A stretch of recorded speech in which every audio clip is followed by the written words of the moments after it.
আলু ফুলকপি ধনেপাতা দিয়ে একদমই হালকা পাতলা মাছের ঝোলের রেসিপিটা শেয়ার করছি, যেটা শীতের দিনে দুপুরে থাকলে খাওয়াটা কিন্তু সত্যিই জমে যায়। নমস্কার বন্ধুরা, গীতাস রান্না বান্নাতে আপনাদের সবাইকে স্বাগত। আসুন দেখে নেওয়া যাক রেসিপিটা তৈরির জন্য আমি প্রথমেই আলু ফুলকপি কেটে নিয়েছি, মাছে নুন আর হলুদ গুঁড়ো মাখিয়ে রেখেছি। এখন রান্নাটা করবার জন্য গ্যাসে একটা কড়াই বসিয়ে পরিমাণ মতো সরষের তেল গরম করে নিয়ে এই যে মাছের টুকরোগুলো একে একে দিয়ে উল্টে পাল্টে মাছগুলোকে মিডিয়াম লালচে করে ভেজে নিচ্ছি। আমি এখানে রুই মাছের ব্যবহার করেছি, আপনারা চাইলে কাতলা বা বাটা বা যে কোনো ধরনের টাটকা মাছই ব্যবহার করতে পারেন। তো দেখুন, মাছগুলোকে মিডিয়াম লালচে করে ভেজে তেল ঝরিয়ে তুলে নিলাম। এবারে ওই তেলের মধ্যেই এরকম লম্বা করে কেটে রাখা দুটো মাঝারি সাইজের আলু দিয়ে দিলাম। আলুটাকে একটু নাড়াচাড়া করে হালকা করে ভেজে নিচ্ছি। এবারে এই যে বড় বড় টুকরো করে কেটে নেওয়া ফুলকপিগুলো দিয়ে নাড়াচাড়া করে একই সাথে ভেজে নিচ্ছি। যেহেতু আমি অল্প পরিমাণ তরকারি রান্না করছি, সেই জন্য একই সাথে দিয়ে ভেজে নিলাম। আপনারা চাইলে আলাদা আলাদা করেও ভেজে নিতে পারেন। এবারে কড়াইয়ের মাঝখানটা একটুখানি জায়গা করে নিয়ে অল্প একটু কালো জিরে ফোড়ন দিয়ে একটু নাড়াচাড়া করে নিলাম। আপনারা চাইলে কিন্তু ফুলকপি আলু তুলে নিয়ে তারপরেও কিন্তু মশলা কষিয়ে রান্নাটা করতে পারেন।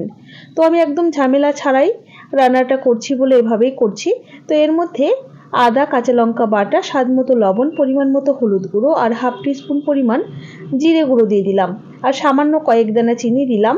এবারে খুব ভালোভাবে শুকনো অবস্থায় নাড়াচাড়া করে অল্প একটু জল দিয়ে আরও একবার নাড়াচাড়া করে নিয়ে গ্যাসের ফ্লেমটা মিডিয়ামে রেখে ঢাকা দিয়ে মোটামুটি ওই 5 থেকে 6 মিনিট কষিয়ে নিলাম।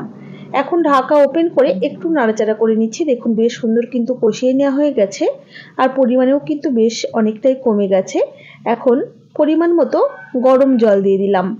অবশ্যই রান্নাতে গরম জলেরই ব্যবহার করবেন, এতে রান্নার স্বাদটা খুব ভালো আসবে। আমি যেহেতু ঝোল রান্না করছি, সেই জন্য কিন্তু জলের পরিমাণটা অনেকটাই দিয়েছি। তো ঝোলটা বেশ ভালোভাবে ফুটে যাওয়ার পর ভেজে রাখা মাছগুলো একে একে দিয়ে হালকা হাতে একটু নাড়াচাড়া করে নিলাম।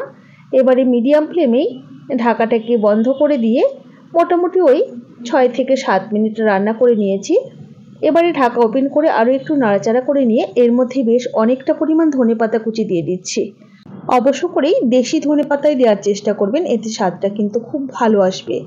ধনেপাতা দিয়ে হালকা হাতে একটু নাড়াচাড়া করে নিয়ে মোটামুটি ওই মিনিট খানেক ফুটিয়ে নেব, যাতে ধনেপাতার ফ্লেভারটা মাছের ঝোলের মধ্যে পুরোপুরি চলে আসে। তারপর গ্যাসের ফ্লেম বন্ধ করে কিছুক্ষণ স্ট্যান্ডিং টাইমে রেখে দিলেই তৈরি হয়ে গেল আলু ফুলকপি দিয়ে হালকা পাতলা মাছের ঝোল। রেসিপি কেমন লাগলো অবশ্যই জানাবেন। ভালো লাগলে লাইক ও শেয়ার করে পাশে থাকার অনুরোধ রইল। তাহলে আজ এই পর্যন্তই। সকলে ভালো থাকবেন, সুস্থ থাকবেন। হাজির হয়ে যাব নতুন কোনো রেসিপি নিয়ে। ধন্যবাদ।